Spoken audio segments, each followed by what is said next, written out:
자, 여러분 안녕하세요. 네, 황준범입니다. 자, 이번 제 2022년도 5월달에 시행한 회차를 한번 보도록 하겠습니다. 회차는 3회차가 되고요. 여러분들이 이 문자를 위한 이 회계관리 2급 2022년도를 준비하는 분들을 위해 여러분들 많은 도움이 될 수 있도록 한번 해보도록 하겠습니다. 자, 문제 1번부터 한번 시작해 보도록 하겠습니다. 자, 문제 1번은 회사는 재무적 정보를 이해관계자들에게 제공하기 위하여 정형화된 보고 양식인 재무제표를 작성합니다. 다음 중 재무제표에 해당되지 않은 것입니다. 이 재무제표의 종류는 여러분들 회계하시는 분들은 꼭 아셔야 되는 내용 중 하나죠. 그렇기 때문에 재무제표는 재무상태표, 그 다음에 손익계산서, 그 다음에 장부변동표,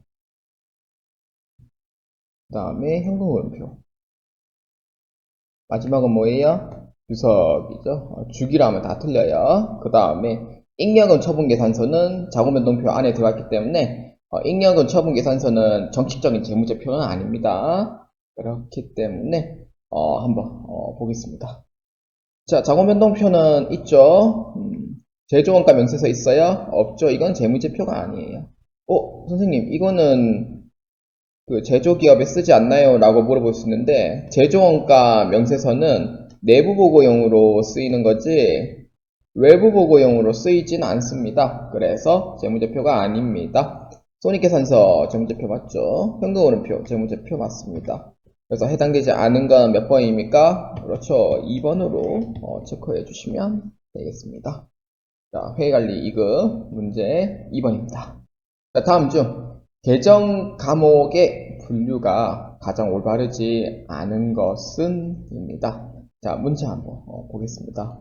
자, 이게 문제에 보면은 자산 부채 계정 과목 있잖아요. 이 계정 과목이 자산이 맞으면은 그래 이건 자산인 거고, 이게 이제 부채성 계정 과목이다 라고 하면은 이거는 부채예요. 근데 자산 계정 과목이 부채로 될 수도 있고 부채 계정 과목이 자산으로 될 수 있는 부분에 대해서 틀린 걸 찾는 겁니다. 자, 한번 보도록 합시다. 자, 선급 비용 자산입니다. 맞죠? 예수금 부채입니다. 맞습니다. 왜냐면은 직원들의 내는 세금을 회사가 대신 납부해줄 의무가 있기 때문에 부채입니다. 선수금 자산입니까? 아니죠. 선수금은 부채성 계정 과목이죠. 근데 선급금은 내가 돈을 줘야 될 사항이지만 문제가 생겼을 때 다시 받을 수 있는 권리가 있어요. 그래서 선급금이 자산인 거지, 선수금은 문제 생길 때 반환해 줘야 될 의무가 있으니 부채가 됩니다. 미지급 비용 부채입니다. 그래서 올바르지 않은 건 몇 번입니까? 3번으로 보시면 되겠습니다. 회계관리 2급 문제 3번입니다. 자, 다음 중 손익계산서에는 영향을 미치진 않지만 재무상태표에만 영향을 주는 거래로 가장 옳은 것은 입니다. 손익계산서에 영향을 미치지 않아요. 재무상태표만 영향을 준다. 이거를 이해를 좀 하셔야 될 것 같아요. 손익계산서에 영향을 가지 않는다는 것은 수익 비용 계정 과목이 존재를 한다는 뜻이고, 영향을 미치지 않는다는 뜻은 수익 비용 거래가 없다는 뜻이 돼요. 근데 재무상태표에만 영향을 주는 거래라고 되어 있으니까, 그러면 재무상태표에 영향을 주는 거래라면은 자산, 그다음 부채, 자본을 뜻하죠. 그래서 이 거래만 있을 때에 옳은 것을 찾는 겁니다. 자, 이건 분개해보면 답이 나오죠. 상품의 현금 매출이랍니다. 그러면은 이걸 분개해보자면 이렇게 되죠. 현금으로 처리를 합니다. 현금은 자산의 증가, 대변에는 상품 판매했으니 상품 매출로 처리를 하면 됩니다. 상품 매출은 뭐예요? 수익이죠. 그래서 상품 매출은 수익 계정 과목입니다. 자, 그 다음 두 번째. 보험료를 법인카드로 지출한다. 보험료가 계정 과목이 뭐예요? 그렇죠. 보험료죠. 보험료는 어디에 해당되냐? 비용에 해당이 되죠. 그래서 법인카드로 지출했대요. 이건 미지급금 처리하시면 되죠. 미지급금은 부채죠. 그래서 1번도 아니고 2번도 아니에요. 왜냐? 수입 비용이 있잖아요. 손익계산서에 영향을 미치지 않고 라고 돼 있으니까 비용 수익이 없어야 된다는 뜻이 돼요. 3번. 업무용 기계 수선 유지비로 사용돼요. 그러면 차변에 뭘로 처리해야 돼요? 수선비 처리해야죠. 수선비는 어디에요? 비용입니다. 그럼 대변에는 뭘로 처리해야 돼요? 업무용 기계? 부품으로 보면은 원재료로 처리한다 칩시다. 원재료는 타기정 대체거든요. 그래서 이거는 자산의 감소가 돼요. 뭐 이렇게 처리할 수도 있지만 업무용 기계 수선 유지비 쓴 거니까 요거는 뭐 그냥 현금으로 쓰는 게 맞겠네. 타기정 대체는 아니다 이렇게 보시면 되고요. 뭐가 확실하게 이게 뭐 적혀있는 게 없으니까 그런 거고, 그 다음에 3번도 아니고, 그다음 외상매입금 지급이래요. 외상대금 주는 거죠? 그러면은 부채가 내려가야 올라가야? 부채가 내려가죠. 외상대금 줬으니까 그럼 차변에 외상매입금으로 처리를 합니다. 근데 이때 이 외상매입금은 부채의 감소가 돼요. 이렇게 처리하고, 그 다음 대변에는 현금으로 지급했으니 현금으로 처리합니다. 이때 현금은 뭐예요? 자산의 감소가 되죠. 그래서 4번에 대한 부분은 맞다. 왜냐하면은 부채의 감소, 자산의 감소니까 수입 비용 거래가 존재하지 않는 거죠. 그래서 정답은 4번이 맞고요. 그래서 옳은 것은 4번으로 체크해 주시면 되겠습니다. 자, 회계관리 2급 문제 4번입니다. 다음 중 기업의 재산 상태, 경영 성과, 영향을 미치는 회계상 거래에 해당하는 것을 모두 몇 개인가? 입니다. 재산 상태? 다르게 얘기하면은 재무 상태를 뜻하죠.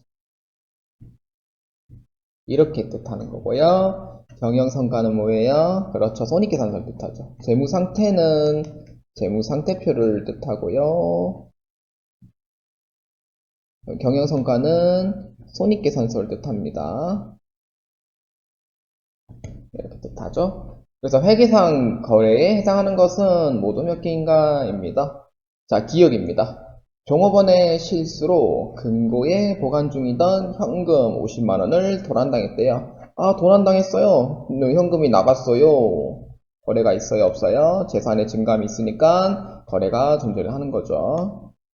원래 거래라는 것 자체가 이렇게 이제 보시면 돼요. 거래는 재산의 증감이 있는 경우, 이거는 거래이다. 근데 이 거래 중에서 두 가지로 또 나눠지죠. 외부 쪽에서 이제 거래를 했냐, 아니면은 내부에서 발생한 거래냐. 그래서 이렇게 나눠질 수 있는데, 기억은 내부 쪽에 해당이 됩니다. 그 다음에 2번. 거래처에 상품을 판매하기로 하고 계약을 체결했다. 이 말로 설명하는 거는, 이거는 거래가 아니에요. 왜? 우리가 서로 해가지고, 악수합시다. 아, 우리 이제 판매 계약 체결한 거예요. 돈 나간 게 있어요? 없죠. 돈 들어온 게 있어요? 없어요. 네, 그렇기 때문에 거래가 아니다. 이렇게 이제 보시면 되고요. 그 다음에 디귿. 급여 200만원 주기로 하고 종업원을 채용하였다. 이것도 거래가 아니죠. 왜냐면은 실제로 월급 나간 게 있어야지 거래가 되지. 채용하기만 해서 거래된 건 아니거든요. 그래서 거래가 아니다. 그 다음에 니을. 거래처에 상품 30만원에 매입하기 위하여 주문하였다. 해가지고 아라라라라라라 해가지고 여기 좀 여기 상품 좀 주문하려는데요. 아, 예, 알겠습니다. 주문서 올려드릴게요. 이건 안 된다 이 뜻인 거예요. 주문서만 올리는 건 안 돼요. 반드시 돈이 들어오고 돈이 나간 게 있어야지만 거래가 되는 거죠. 그래서 30만원을 매입하기 위하여 주문을 했다라는 거는, 주문만 하는 거는 거래가 아니다. 그 다음에 미흡. 화재로 인하여 창고 건물이 소실되었다. 건물 자체가 이게 소실된다는 거는 내 재산이 없어졌다는 뜻이 되거든요. 그래서 내 재산이 어떻게 돼요? 내려가는 거예요. 재산 입장에서는 내려가는 거죠. 모든 게 다 소실돼 버렸으니까. 그래서 이거는 재산의 증감이 있기 때문에 거래가 해당이 됩니다. 이것도 내부 거래에 해당이 돼요. 그래서 맞다.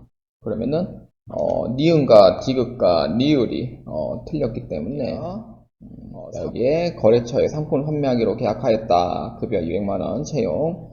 주문하였다. 이거는 거래가 아니죠. 근데 문제에서는 회계상 거래에 해당하는 것은 모두 몇 개인가 라고 되어 있으니까 거래에 해당하는 부분은 2개가 됩니다. 그래서 정답은 2번으로 체크해 주시면 됩니다.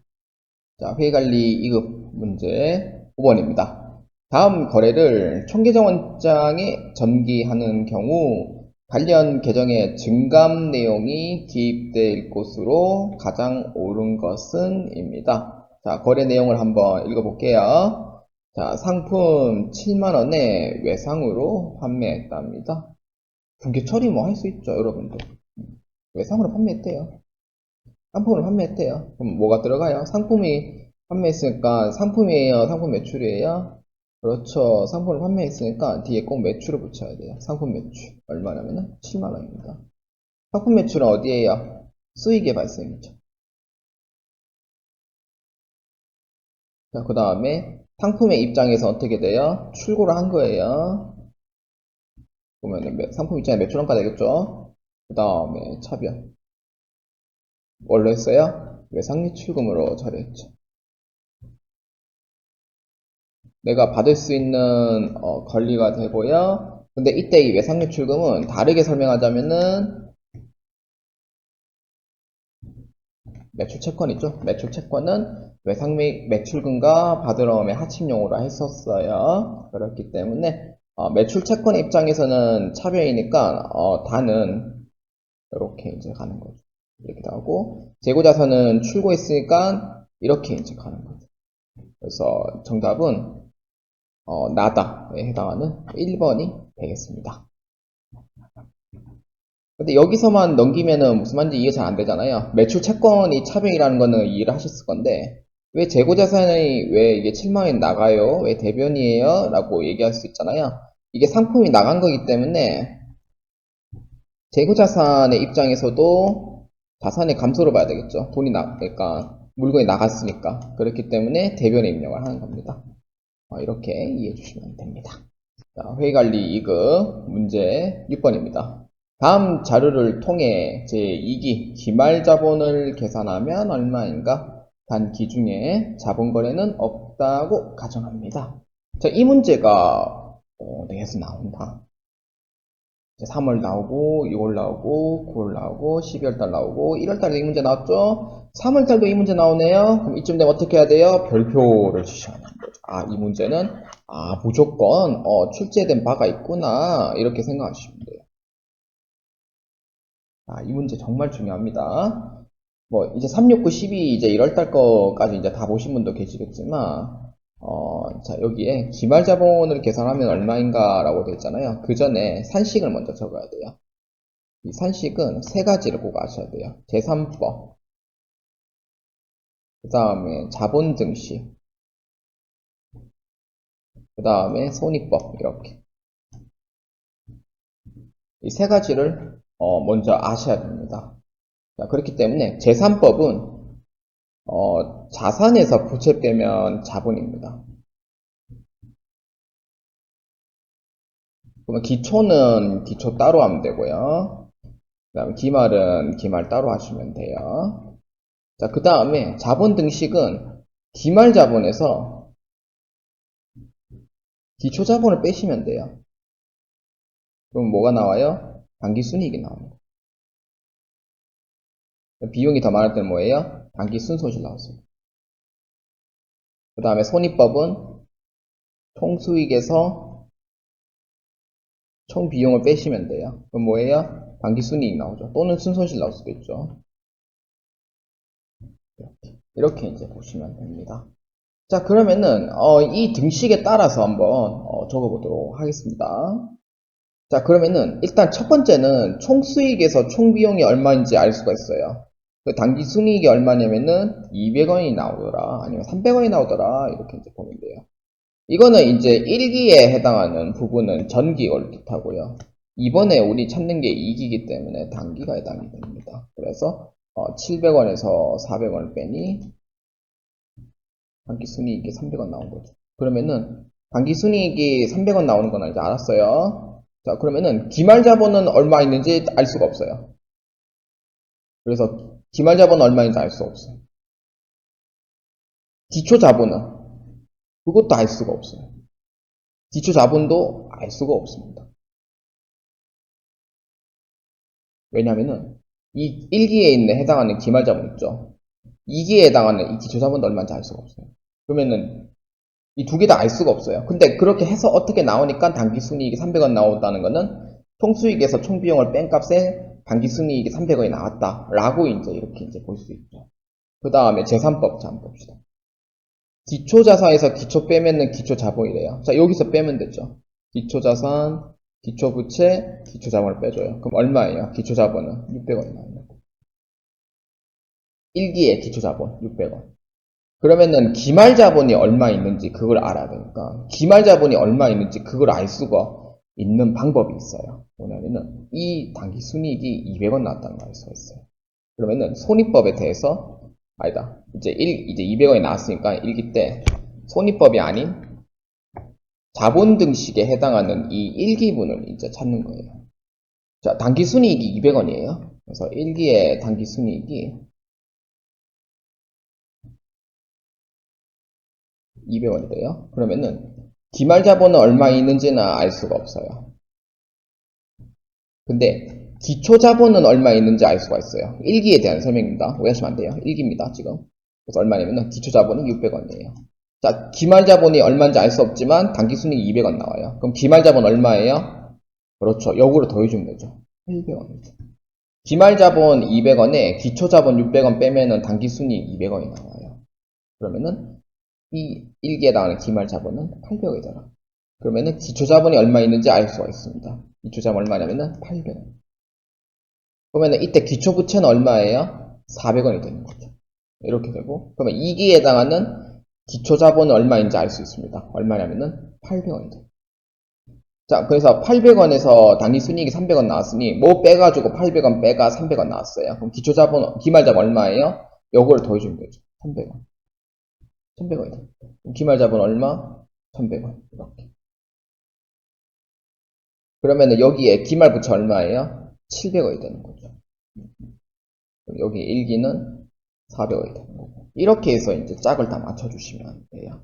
그래서 6번에 해당하는 이 문제에 요구하는 사항은 기말자본을 물어보는 겁니다. 2기에 해당하는 기말자본. 그래서 정답은 2번으로 체크해 주시면 되겠습니다.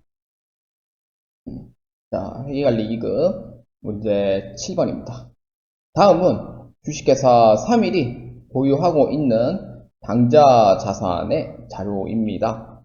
주식회사 3일에 결산일인 12월 말 재무상태표에 현금 및 현금성 자산으로 표시된 금액으로 가장 옳은 것은? 입니다.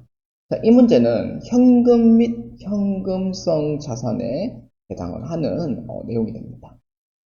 현금 및 현금성 자산이 뭔지 다시 한번 설명해 볼까요? 현금 및 현금성 자산은 현금을 뜻하고, 근데 현금 안에서는 통화라는 게 있죠. 지폐 주화인 통화, 그 다음에 현금을 대신 쓸 수 있는 통화대용 증권이라고 있습니다. 그 다음에 당좌예금, 그 다음에 보통예금, 그 다음에 취득일로부터 만기일이 3개월 이내인 뭐 자산, 뭐 저기 정기예금, 정기적금, 뭐 그 다음에 뭐 상하우선주, 뭐 환매채 뭐 이런 거 있잖아요. 예, 그런 부분. 예, 만기가 3개월 이내의 자산. 그러니까 현금을 즉시 사용할 수 있거나 3개월 이내에 만기가 해당하는 경우, 이때 현금 및 현금성 자산으로 분류하고 있습니다. 예, 요건 다 아실 거예요. 자, 그러면은 현금 및 현금성 자산으로 표시될 금액이니까 여기 보통예금 해당이 되겠네요. 거래처 미수금, 이거는 현금성 자산 아니에요. 자기하수표 해당되겠네요. 자기하수표는 계정 과목이 통화대용 증권인 현금으로 지급합니다. 그 다음에 2022년도 2월 중 도래하는 1년 만기 정기예금. 자, 만기가 2022년 2월 중 도래하는 1년 만기 정기예금입니다. 근데 이 문제가 지금 이제 취득일 기준, 그 다음에 만기일 기준. 근데 만기일 기준은 2022년 2월 중이라고 되어 있고요. 근데 이 취득일 기준이라고 되어 있는 게 문제에서 현재 지금 이 날짜 기준이 없어요. 그렇기 때문에 주식회사 3일의 결산일이 2021년도 12월 말 재무상태표에 현금 및 현금성 자산을 표시될 금액으로 오른 것이라고 되어 있잖아요. 그러면은 이게 12월 말일자 기준이라고 했을 때는 사실 300만원 포함하는 게 맞지만 사실 요거는 만기일 기준 2022년 중이기 때문에 정확한 날짜가 그러니까 무슨 기준이 언제 있는지는 정확히 알 수가 없어요. 그렇기 때문에 요거는 정기예금이 3개월 이내에 도래한다고 해도 이거는 현금성 자산에 해당하는 사항이 없다 이렇게 보시면 됩니다. 그렇기 때문에 기업과 디귿만 해당이 되고요. 그래서 총 얼마냐면은 1250만원으로 보시면 됩니다. 그래서 정답은 2번으로 체크해 주시면 되겠습니다. 자, 회의관리 2급 문제 8번입니다. 주식회사 3일은 2021년도 중에 주식회사 강남의 주식 100주를 주당 1000원에 취득하고 단기 매매증권으로 분류하였습니다. 취득과 직접 관련된 거래 원가로 만원이 지출되었고 2021년 말 유가증권의 공정 가치가 주당 1200원이 되었다고 할 때 주식회사 3일에 당해 손익계산서의 단기 매매증권 평가손익으로 인식될 금액은 얼마인가? 입니다. 자, 주식회사 3일은 2021년도 중에 100주를 1000원에 취득했대요. 100주에 1000원이면은 금액이 10만원이 됩니다. 그래서 단기 매매 증권으로 분류를 했답니다. 근데 취득과 직접 관련된 거래 원가로 만원이 지출됐대요. 이거 수수료 비용 처리하면 되죠. 단기 매매 증권은 예외적으로 수수료 비용을 별도 처리하시면 돼요. 원래는 원가 포함이지만 단기 매매 증권만 예외입니다. 그래서 유가증권의 공정가치가 주당 1200원이 되었대요. 만기 2021년 말. 그럼 평가손익으로 인식될 금액은 얼마입니까? 입니다. 이때 100주에 이제 1000원에 취득했으니까 10만원이 되고요. 이때 수수료 비용은 별도예요. 근데 만약에 포함해가지고 처리를 하시면 안 되고요. 별도이기 때문에 이거는 취득원가에 포함되지가 않죠. 회계 처리 자체도 단기 매매 증권 10만원만 봐요. 그래서 이게 이제 장부 금액이 되는 거죠. 그래서 이제 12월 말짜가 되는데 100주의 가치가 어떻게 되냐면은 한 주당 1200원이 되는 거예요. 그래서 얼마예요? 12만원이죠. 12만원이 됐으면은 자, 장부 금액이 기준점이 돼요. 장부 금액 기준점으로 가치가 올랐어요? 내려갔어요? 딱 봐도 올라갔죠? 그래서 올라갔어요. 얼마만큼? 2만원만큼 가치가 올랐다. 그럼 계정 과목은 단기 매매 증권 평가했는데 손실이에요? 이익이에요? 이익이 되는 거죠. 단기 매매 증권 평가 이익이 되는 거예요. 그러면 얼마예요? 단기 매매 증권 평가 이익 2만원으로 처리하시면 됩니다. 그래서 정답은 2번으로 체크해 주시면 되겠습니다. 자, 회의관리 2급 문제 9번입니다. 자, 다음 중 유가증권의 보유기간 중에 회계 처리에 관한 설명으로 가장 옳은 것은 입니다. 유가증권의 보유기간이라고 되어 있죠. 유가증권이라고 하면은 단기 매매 증권,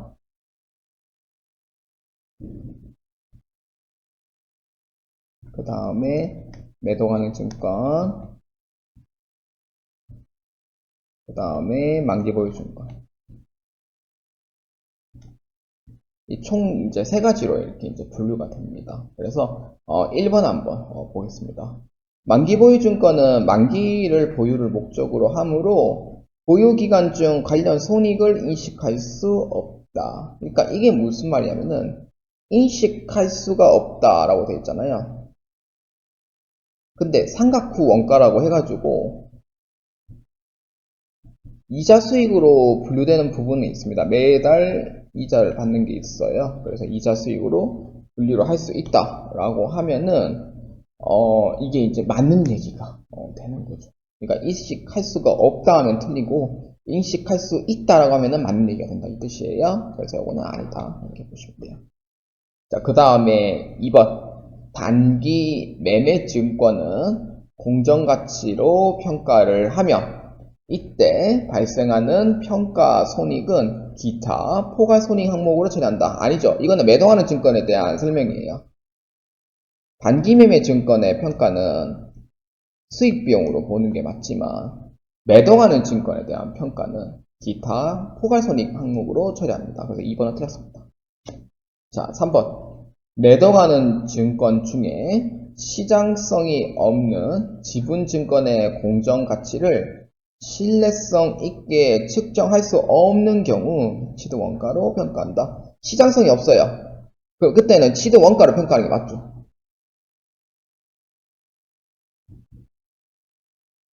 근데 만약에 시장성이 있다고 하면은 그럼 이때는 이거는 시가로 이제 평가를 하면 되지만 시장성이 없기 때문에 취득원가로 그냥 평가를 하는 게 맞습니다. 3번은 맞습니다. 얘기가. 4번. 공정가치로 평가할 수 있는 매도하는 증권의 평가손익은 단기손익을 인식한다. 이거는 그거죠. 단기매매 증권에 대한 설명이죠. 2번하고 4번에 대한 그 설명이 바뀌어버렸습니다. 그래서 틀렸다. 그래서 9번에 맞는 답은 3번이 올바르다라고 보시면 되겠습니다. 회계관리 2급 문제 10번입니다. 다음 재무정보에 의하면 3일이 기말 결산 시 인식해야 하는 대손상각비는 얼마인가? 입니다. 대손상각비가 얼마인지 찾는 문제.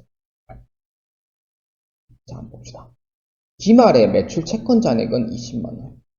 기말 대선 추계액 4천원이다. 결산 전 대선 충당금 잔액 2천원이다. 몇 번이에요? 2번이죠. 이렇게 끝? 이러면은 이해 안 하고 끝난 거잖아요. 그래서 이거 설명하자면 이렇게 돼. 기말에 대선 추계, 그러니까 설정액이죠. 얼마만큼 설정하냐면은 4천원만큼 설정하는 거예요. 그러니까 내가 돈을 4천원만큼 넣어야 돼요. 항아리 신주단지 안에 여기 4천원만큼 내가 집어넣어야 돼요. 근데 돈이 2천원만큼 존재 쌓여 있어요. 내가 4천원만 넣으면 돼요. 4천원까지만 채워 넣으면 돼요. 그러면 2천원이 있어요. 그럼 얼마만큼 보충하면 돼요? 2천원만큼 보충하면 되죠. 그래서 2천원만큼 보충하면은 설정된 금액이 4천원이 나오는 거죠. 그래서 대손상각비는 얼마만큼 이식을 하냐? 보충법에 의해서 2천원만 처리하시면 됩니다. 그래서 회계처리 어떻게 하냐면은 이렇게 되는 거죠. 차변에 보충법에 의해서 대손상각비 2천 이렇게 처리하면 돼요.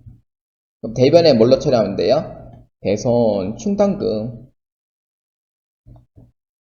2천 이렇게 회계 처리를 해주시면 되겠습니다.